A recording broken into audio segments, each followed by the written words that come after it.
오늘부터 에스라 성경을 보려고 합니다. 에스라, 그 다음은 어떤 성경이죠? 느헤미야, 그 다음은 에스더.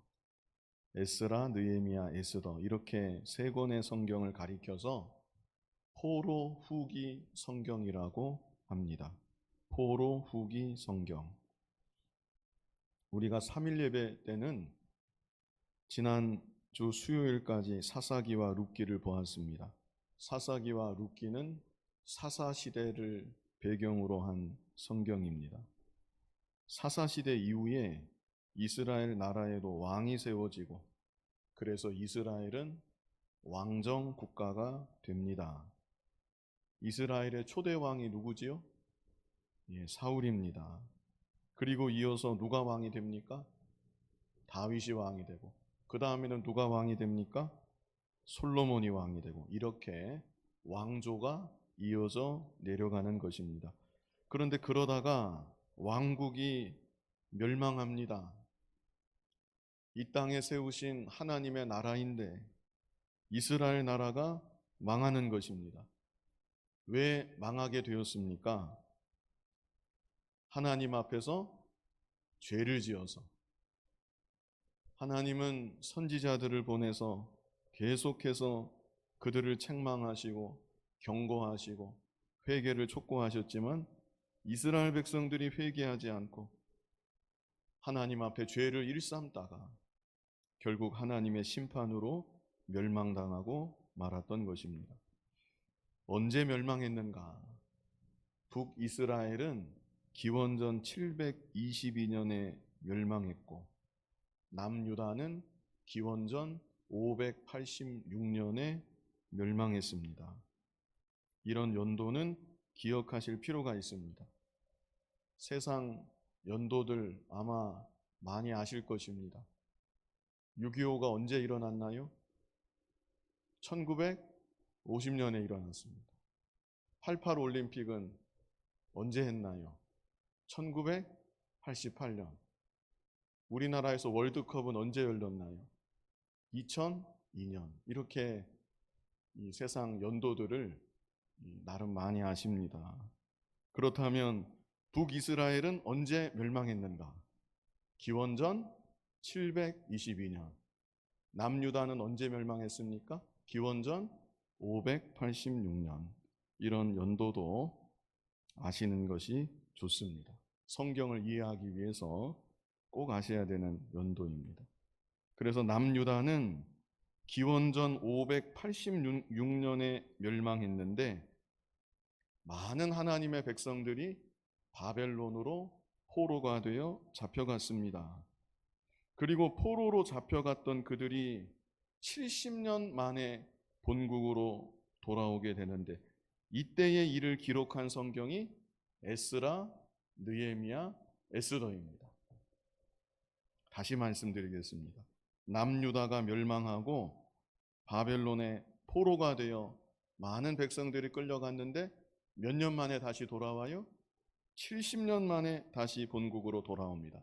그때의 일을 기록한 성경이 뭐예요? 에스라, 느헤미야, 에스더이다. 자, 그런데요, 좀 차이점이 있습니다. 에스라하고 느헤미야는 바벨론 포로에서 본국으로 돌아온 사람들의 이야기, 이게 에스라하고 느헤미야입니다. 반면에 에스더는 본국으로 돌아갈 수 있었지만 돌아가지 않고 바벨론 땅에 남아 있었던 사람들의 이야기, 그게 바로 에스더인 것입니다. 자, 여기까지 간단하지만 거의 동일한 시기에 쓰인 에스라, 느헤미야, 에스더에 대한 배경 설명이었고요. 이제 에스라 1장 1절부터 차례대로 보도록 하겠습니다. 본문 1절 같이 읽어보겠습니다. 바사왕 고레스 원년에 여호와께서 에레미야의 입을 통하여 하신 말씀을 이루게 하시려고 바사왕 고레스의 마음을 감동시키심에 그가 온 나라에 공포도 하고 조소도 내려 이르되. 1절 제일 앞에 바사왕 고레스 원년에, 이렇게 말씀했죠. 여기서 바사는 페르시아를 말하는 것입니다. 페르시아를 바사라고 이렇게 번역하는 과정에서 쓴 것이죠. 고레스는 사이러스입니다. 사이러스. 역사적 인물입니다. 실제로 페르시아의 사이러스와 남유다가 바벨론에 의해서 멸망당했다고 했습니다.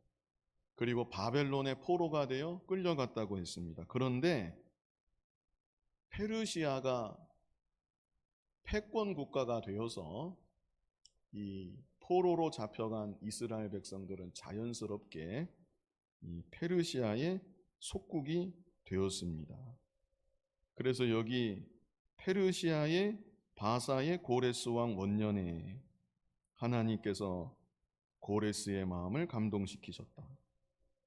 하나님이 고레스의 마음을 감동시키셔서 고레스가 온 나라에 공포를 하고 조소도 내렸다는 것입니다. 우리 하나님은 이렇게 이방 왕의 마음까지 감동시키시는 하나님이십니다. 이방 왕의 마음까지 감동시켜서 하나님의 뜻을 이루어 가시는 우리 아버지 하나님이시라는 것입니다. 그래서 고레스 왕이 하나님의 감동을 받아서 어떤 조소를 내렸는가? 그 조소의 내용이 2절로 4절에 있는데요. 같이 한번 읽어보겠습니다. 바사왕 고레스는 말하노니 하늘의 하나님 여호와께서 세상 모든 나라를 내게 주셨고 나에게 명령하사 유다 예루살렘의 성전을 건축하라 하셨나니 이스라엘의 하나님은 참 신이시라. 너희 중에 그의 백성된 자는 다 유다 예루살렘으로 올라가서 이스라엘의 하나님 여호와의 성전을 건축하라.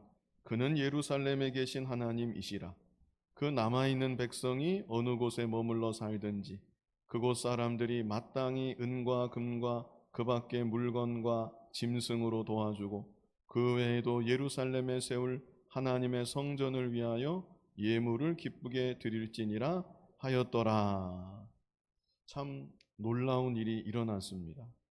바사왕 고레스가 이방 나라 왕인데 하나님께서 그 마음을 감동시켜 주시니까 고레스가 무슨 말을 했는가?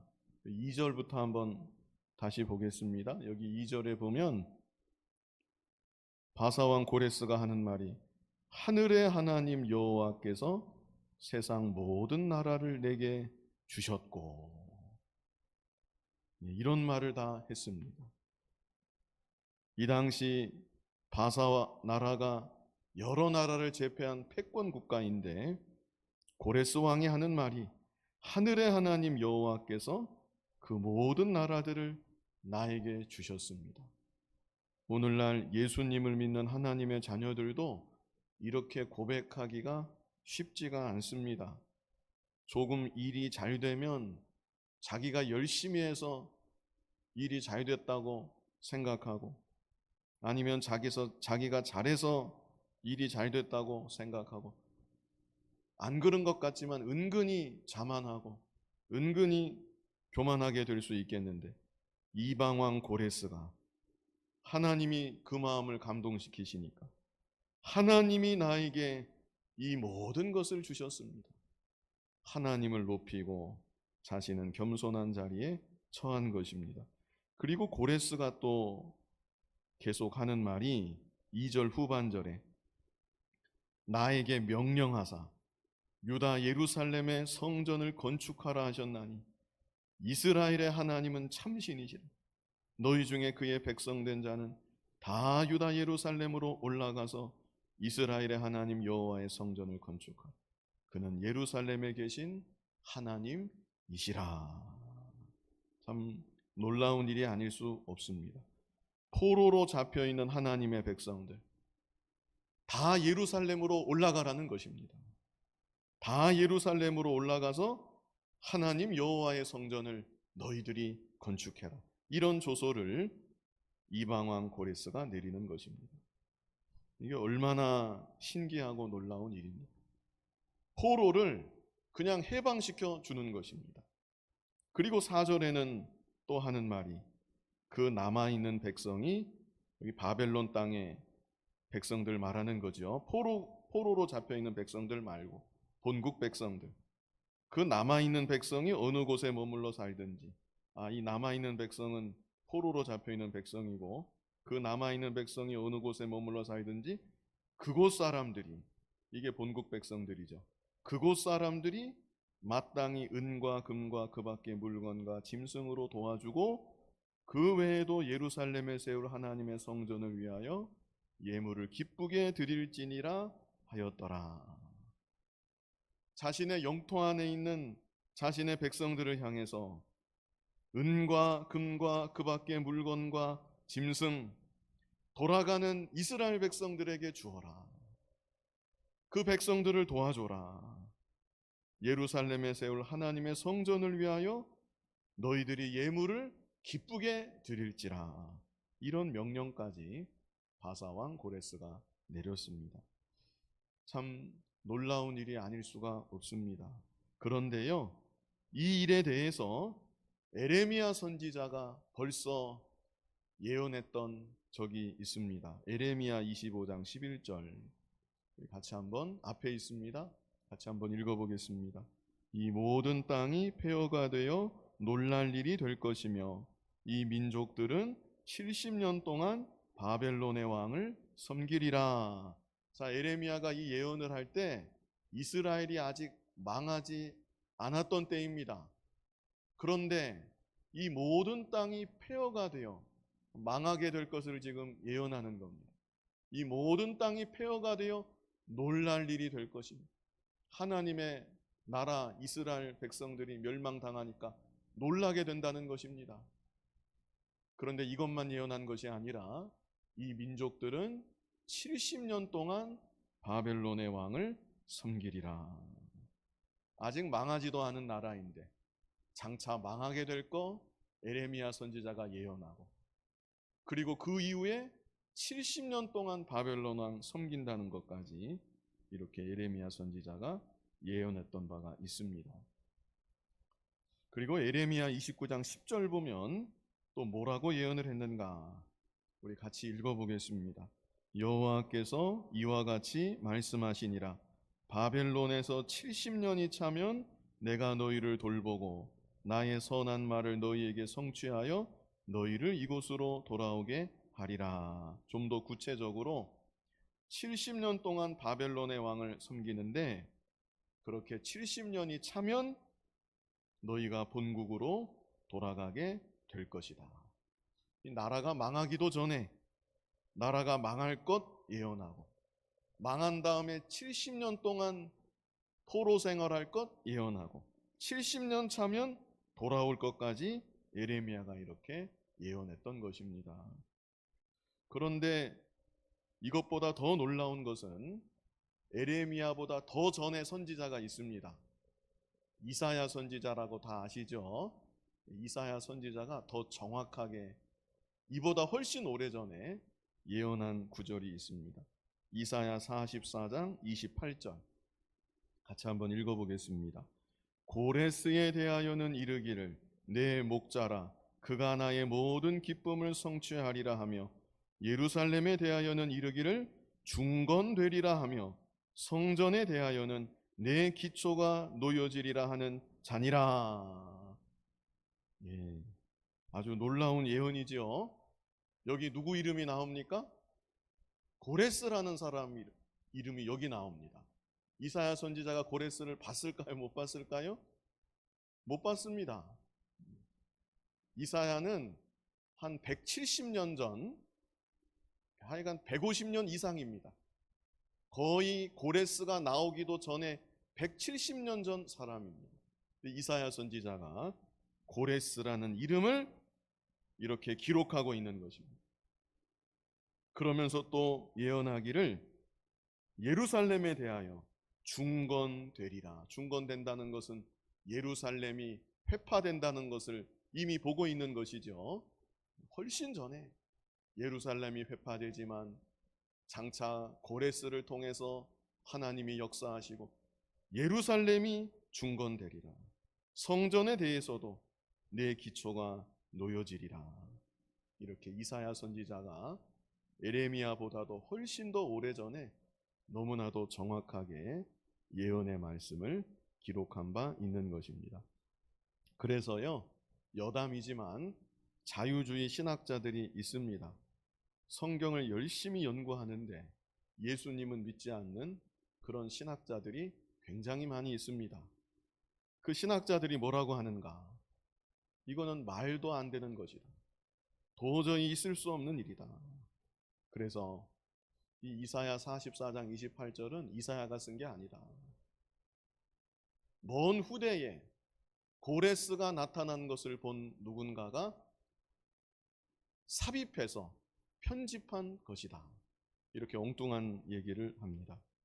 그러나 우리들은 오히려 이런 구절을 통해서 성경에 기록된 예언의 말씀들이 너무나 정확하게 성취가 된다는 것을 확신하게 되는 것입니다.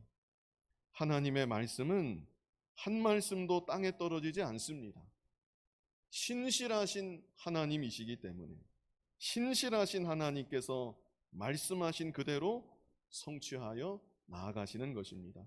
그래서 우리들은 오늘 본문을 통해서 신실하신 하나님이시라는 것을 발견하게 되는 것입니다. 약속하신 것을 반드시 이루시는 신실하신 하나님, 우리가 보게 되는 것입니다. 그런데 신실하신 하나님은 신실하실 뿐 아니라 전능하신 하나님이십니다. 전능하신 하나님. 아무리 신실해도 능력이 부족하면 자기가 말한 것을 말한 그대로 이루지 못하는 일이 생기게 마련입니다. 우리 사람이 그렇습니다. 우리 사람은 능력이 부족하기 때문에, 연약하기 때문에 내가 끝까지 너를 사랑하고 끝까지 너를 보호하여 주겠다. 아무리 그렇게 결심하고 약속까지 했어도 만약 자기가 병에 걸리면 자기 몸 하나 추스리기가 어렵게 됩니다. 약속을 지킬 수 없게 되는 것입니다. 때로는 우리 사람은 지혜가 모자라서 남을 속일 의도는 아니었지만 신실하지 못했기 때문은 아니지만 지혜가 모자라서 말을 잘못 이해하고 말을 잘못 전달하는 바람에 남을 속이는 일도 생길 수가 있습니다. 그러나 우리 하나님은 신실하신 하나님이실 뿐 아니라 또 어떤 하나님이세요? 전능하신 하나님이시다.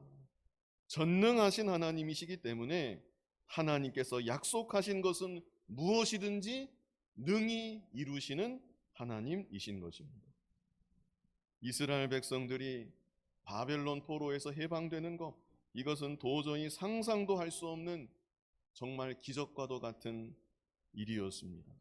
그러나 전능하신 하나님께서 누구의 마음을 감동시키세요? 이방 왕 고레스의 마음, 페르시아의 수장의 마음, 그 한 사람 마음 감동시키시고 그 한 사람 마음 주관하셔서 하나님의 약속을 정확하게 성취하여 주시는 것입니다. 우리 잘 아는 구절인데요. 잠언 21장 1절을 같이 한번 읽어보겠습니다. 왕의 마음이 여호와의 손에 있음이 마치 본물과 같아서 그가 임의로 인도하시느니라. 아멘. 왕의 마음이 누구 손에 있습니까? 여호와의 손, 우리 하나님의 손에 왕의 마음이 있습니다. 문재인 대통령의 마음, 그 문재인 대통령의 마음도 하나님 손에 달려 있는 것입니다. 북한의 그 김정은 씨의 마음도 하나님의 손에 달려 있는 것입니다. 사람이 논해되는 물을 이쪽 논해될지 아니면 다른 쪽에 될지 결정하고 조종할 수 있는 것처럼 하나님께서 왕의 마음까지 임의로 조종하신다. 임의로 인도하실 수 있다. 이것을 말씀하여 주는 것입니다. 그러므로 크고 작은 모든 일들이 하나님께서 되게 하셔야 되는 것입니다. 사람의 생각으로는 아무리 불가능해 보이는 일일지라도 하나님께서 되게 하시면 되는 것입니다. 반대로 사람의 생각으로는 이건 뭐 틀림없다, 안 될래야 안 될 수가 없다, 100%나 다름이 없다. 아무리 그래도 하나님께서 막으시면 안 되는 것입니다. 그러므로 우리가 이런 하나님을 생각할 때 우리가 어떻게 살아가야 하는가? 신실하신 하나님, 전능하신 하나님 바라보고 우리는 하나님의 말씀을 붙잡고 살아가는 것입니다. 신실한 하나님 말씀, 약속대로 이루시는 하나님이신데 그 약속의 말씀을 견고히 붙잡고 살아가야 되는 것입니다. 그뿐 아니라 만사가 하나님의 주권에 달려 있는데 우리는 언제나 겸손히 하나님 앞에 엎드려서 하나님께 기도하고 일이 잘 될 때나 안 될 때나 잘 됐다고 자만하지 말고 하나님의 도우심을 늘 구하면서 그렇게 겸손히 살아가야 되는 것입니다. 말씀 붙잡고 말씀으로 살고 또 주권의 하나님 생각하고 하나님께 늘 겸손히 엎드려서 기도하며 살아야 된다. 이것이 우리들의 삶의 모습이 되어야 합니다. 실제 하나님께서는 바벨론 포로가 될 이스라엘 백성들에게 먼저는 말씀을 주셨습니다. 너희가 70년 동안 포로 생활할 것이다. 70년 만에 다시 돌아오게 될 것이다.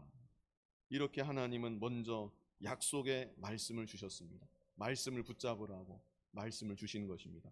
그런데 말씀을 주셨을 뿐 아니라 하나님께 간절히 기도해야 될 것을 또한 하나님은 이스라엘 백성들에게 명령하셨습니다.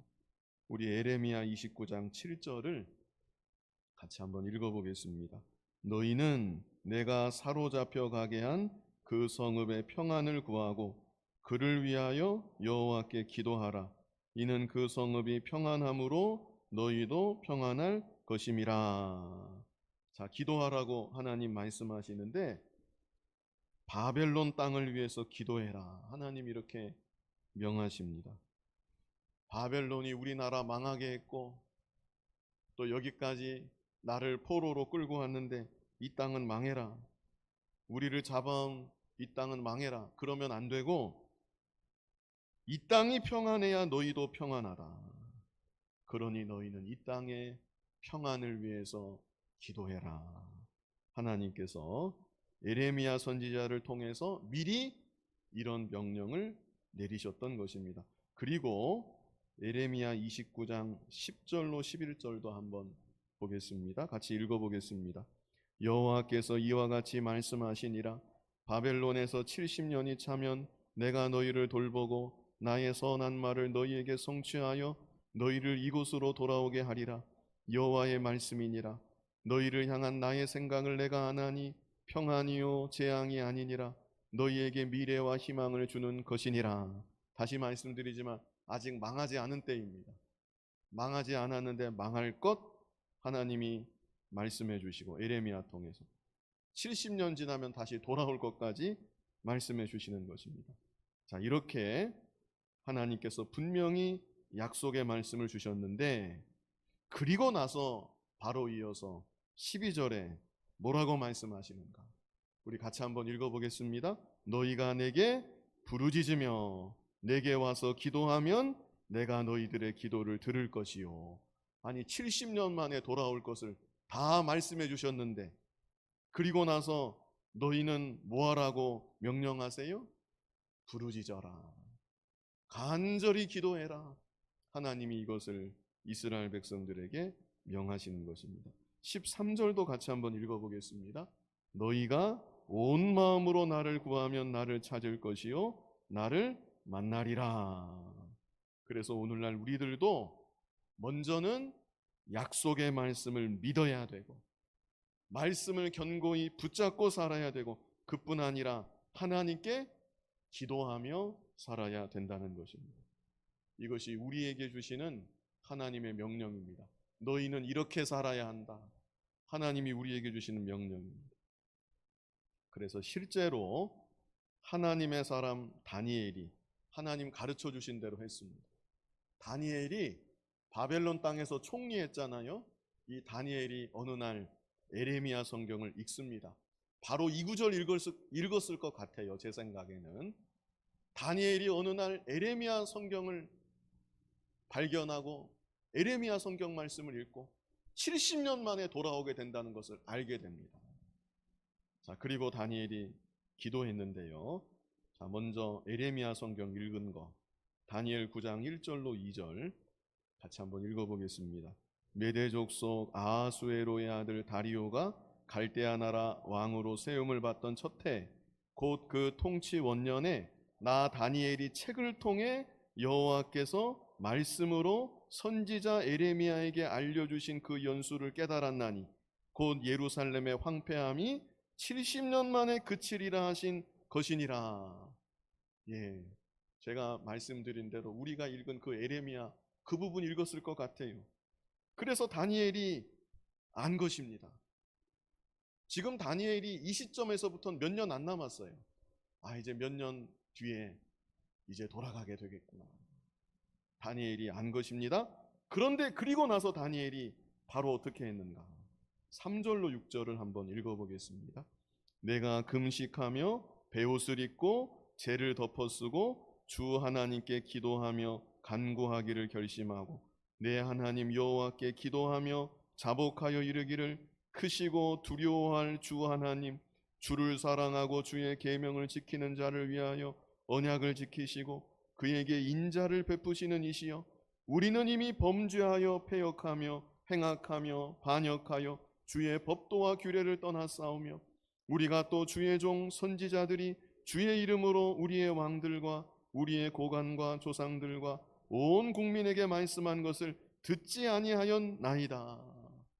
다니엘이 금식하면서 간절히 하나님께 회개하며 기도한 것입니다. 19절까지가 다니엘 9장 여기 3절부터 19절까지가 다니엘의 기도입니다. 이 시간에 다 찾아 읽을 수는 없고요. 다니엘이 기도했는데 이스라엘 백성들의 죄를 자신이 대신 자복하고 회개하는 기도를 했습니다. 하나님 아버지, 이 백성이 하나님 앞에 범죄했습니다. 용서하여 주시옵소서. 그리고 다니엘이 하나님의 긍휼을 구하는 기도를 하였습니다. 하나님, 이 나라를, 이 백성을 불쌍히 여겨 주시옵소서. 하나님의 사람 다니엘이 간절히 기도했던 것입니다. 예루살렘의 황폐함이 70년 만에 그치리라 다니엘이 성경 읽고 분명히 깨달았는데 그러면 이제 되었다. 앞으로 몇 년만 기다리면 되는구나. 다니엘이 그런 것이 아니라 오히려 하나님 앞에 더욱 간절히 죄를 자복하고 회개하며 하나님 불쌍히 여겨 주시옵소서 간절히 기도했던 것입니다. 다니엘만이 아닙니다. 바벨론 포로로 있었던 많은 이스라엘 백성들, 전부는 아니겠지만 많은 이스라엘 백성들, 어차피 70년이라고 그랬다. 70년까지는 우린 여기 있어야 되는 거고 70년 지나면 우리는 돌아가는 거다. 그렇게 지내지 않고 하나님께 눈물로 회개하면서 하나님께 간절히 기도하면서 하나님 약속의 때를 기다렸습니다. 시편 137편 1절 우리 한 절만 같이 읽어보겠습니다. 우리가 바벨론의 여러 강변 거기에 앉아서 시온을 기억하며 울었도다. 불타서 황폐화된 예루살렘을 기억하면서 하나님 앞에서 눈물을 흘리고 회개하며 간절히 기도했던 것입니다. 자, 그래서요, 정리하면 신실하신 하나님, 전능하신 하나님께서 약속하신 말씀대로 친히 모든 것을 이루어 가시는데 그 이면에는 하나님의 약속하신 때를 믿고 기다리며 하나님 앞에서 눈물로 회개하고 간절히 기도했던 기도가 또한 있었다는 것입니다. 물론 이들의 믿음으로, 이들의 기도로 이들이 포로에서 해방되었다, 그렇게 말하면 안 됩니다. 하나님께서 다 하신 것입니다. 하나님 은혜에 감사하며 모든 영광을 하나님께 돌려야 되는 것입니다. 그러나 하나님께서는 하나님 백성들의 믿음을 통해서 역사하신다. 하나님 백성들의 기도를 통해서 역사하신다. 이 사실을 또한 우리들이 잊지 말아야 되는 것입니다. 이제 본문 5절 같이 한번 읽어보겠습니다. 본문 5절. 이에 유다와 베냐민 족장들과 제사장들과 레위 사람들과 그 마음이 하나님께 감동을 받고 올라가서 예루살렘의 여호와의 성전을 건축하고자 하는 자가 다 일어나니. 자, 4절까지 고레스 왕의 조소가 있었지요. 그 조소에 이어서 5절에 이에 이렇게 시작하지요. 조소로 인하여서 많은 바벨론 포로로 있던 하나님 백성들이 감동을 받고 일어났다, 이렇게 말씀합니다. 시편 126편 1절로 3절을 보면 이때의 그들의 감정을 우리가 어느 정도 느껴볼 수 있습니다. 시편 126편 1절로 3절 같이 읽어보겠습니다. 여호와께서 시온의 포로를 돌려보내실 때에 우리는 꿈꾸는 것 같았도다. 그때에 우리 입에는 웃음이 가득하고 우리 혀에는 찬양이 찼었도다. 그때에 문나라 가운데서 말하기를 여호와께서 그들을 위하여 큰 일을 행하셨다 하였도다. 여호와께서 우리를 위하여 큰 일을 행하셨으니 우리는 기쁘도다. 얼마나 기뻤는지 1절에 뭐라고 했는지 기억하시나요? 1절 다시 보면 우리는 뭐라고 했습니까? 꿈꾸는 것 같았도다. 꿈이냐 생시냐. 너무나 기뻐서 이런 말을 했고, 2절에는 그때에 우리 입에는 웃음이 가득하고 우리 혀에는 찬양이 찼었도다. 이렇게 큰 기쁨과 감격으로 이제 우리 예루살렘으로 돌아가자. 바벨론 포로 생활 가운데 있었던 하나님의 백성들이 일어난 것입니다. 자, 그런데요, 여기 다 일어나니 그랬는데 전부가 다 일어난 것은 아니었습니다. 제가 서두에 뭐라고 말씀드렸습니까? 에스라, 느헤미야는 포로에서 돌아온 사람들의 얘기고, 반면에 에스더는 남아있는 사람들의 이야기다. 제가 분명히 그렇게 말씀을 드렸습니다. 사실 적지 않은 수가 돌아가지 않고 남는 것을 선택했습니다. 왜 그랬을까요? 왜 남는 것을 선택했을까요? 좀 현실적으로 생각하면 쉽게 이해할 수 있는 일입니다. 고레스 왕의 조소가 너무나 놀라운 것은 사실입니다. 어떻게 이런 일이 일어날까? 어떻게 이방 왕이 저런 말을 할까? 참 너무나 신기하고 놀랍고 기쁜 것은 사실이지만 그들은 바벨론에서 이미 70년 동안 살았습니다.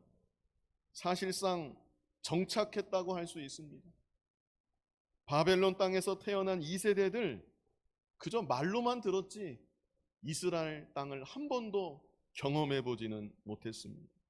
이미 그들은 바벨론 땅에 익숙해져서 오랜 세월을 보낸 것입니다.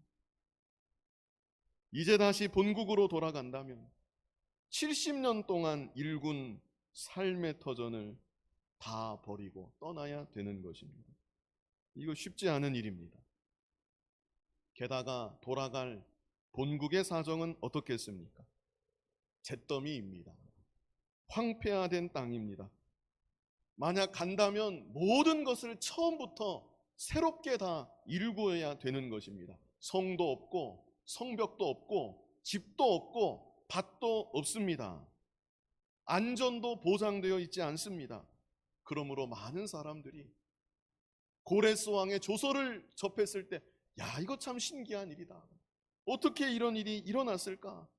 참 신기하고 기쁘기는 하지만 그래도 그냥 현실을 생각할 때 주저하게 되고 바벨론 땅에 눌러앉고 말았던 것입니다. 그래서 시편 126편의 9절, 그때 우리는 꿈꾸는 것 같았도다. 이 구절은 믿음 좋은 사람들의 이야기인 것입니다. 하나님이 우리를 위해 역사하셨구나. 더 이상 우리가 무엇을 보겠느냐? 우리 그 땅을 향해 돌아가자. 믿음으로 결단한 일부의 찬송이고 일부의 노래였다는 것입니다. 자, 그런데요, 이렇게 믿음으로 결단해서 자기 자리를 박차고 일어난 이들을 위해 하나님께서 어떻게 하시는가? 본문 6절을 같이 한번 읽어보겠습니다.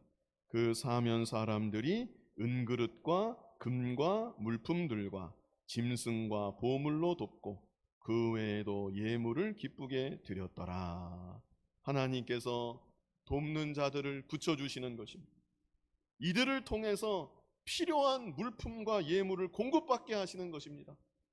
그냥 돌아가서 무슨 수로 성전을 다시 재건합니까? 황무지 같은 땅에서. 그런데 하나님께서 감당할 수 있도록 이런 모든 것들을 공급받게 하십니다. 아무리 왕의 조소가 있었다 할지라도 당사자인 이스라엘 백성들도 다 돌아가지 않는 이 판국에 이들이 이렇게 기쁨으로 예물을 드릴 하등 이유가 없는 것입니다. 그러나 하나님께서 믿음으로 결단하여 일어난 하나님 백성들을 위하여 주변 사람들의 마음을 감동시켜 주시고 이들을 통하여 공급받게 하시는 것입니다. 본문 7절 같이 한번 읽어보겠습니다. 고레스 왕이 또 여호와의 성전 그릇을 꺼내니 옛적에 느부갓네살이 예루살렘에서 옮겨다가 자기 신들의 신당에 두었던 것이라. 왕까지 나섭니다. 조서만 내리고 말만 하고 끝나는 것이 아니라 자기가 직접 나서서 전에 약탈해왔던 성전 기명들을 다 내주는 것입니다. 그래서 8절로 11절 같이 읽어보겠습니다. 바사왕 고레스가 창고지기 미드르닷에게 명령하여 그 그릇들을 꺼내어 세워서 유다 총독 세스바셀에게 넘겨주니 그 수는 금 접시가 30개요 은 접시가 1000개요 칼이 29개요 금 대접이 30개요 그보다 못한 은 대접이 410개요 그 밖에 그릇이 1000개이니 금은 그릇이 모두 5400개라. 사로잡힌 자를 바벨론에서 예루살렘으로 데리고 갈 때에 세스바살이 그 그릇들을 다 가지고 갔더라. 우리가 수요 밤 예배 때 룻기를 보았습니다. 나오미하고 룻이 아무것도 가진 것 없지만 믿음으로 결단해서 베들레헴으로 들어갈 때 하나님께서 보아스를 만나게 하여 주십니다. 하나님께서 보아스를 통해서 보호하심의 은혜, 위로하심의 은혜, 공급하심의 은혜를 베풀어 주셨다고 말씀을 드렸습니다. 여기서도 마찬가지입니다. 원리는 같습니다. 70년의 세월의 흔적, 이거 참 버리기가 어려운 것입니다. 70년의 세월의 그 발자취를 다 뒤로 하고 다 버리는 것입니다.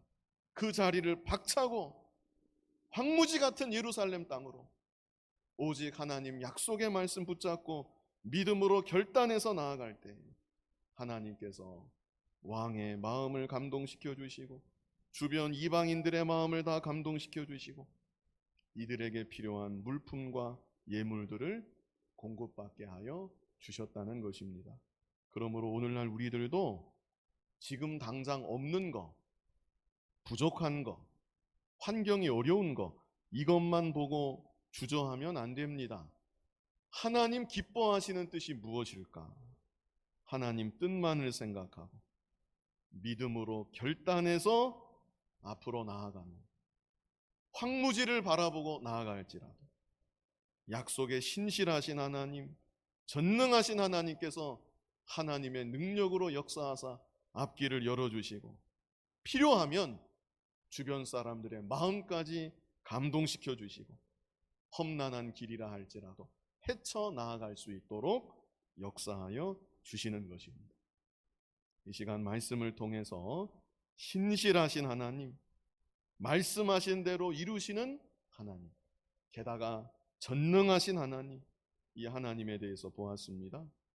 신실하시고 전능하신 하나님을 바라보고 그래서 약속의 말씀을 붙잡고 하나님 앞에서 늘 겸손히 기도하며 하나님 기뻐하신 뜻만을 따라서 믿음으로 결단하여 나아가는 여러분이 다 되시기를 간절히 바랍니다.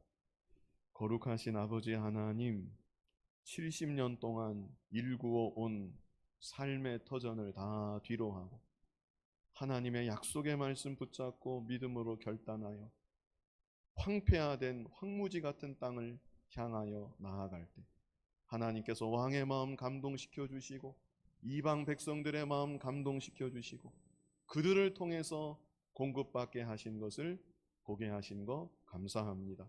우리가 살아가는 일생 동안 말씀대로 이루시는 신실하신 하나님 늘 믿고 바라보게 하시고 전능하신 하나님 늘 믿고 바라보게 하시고 그래서 하나님의 말씀만을 붙잡고 하나님께 늘 겸손히 기도하고 하나님을 구하며 언제나 믿음으로 결단해서 하나님 기뻐하시는 뜻대로만 걸어가는 우리들 모두가 되게 하여 주시옵소서.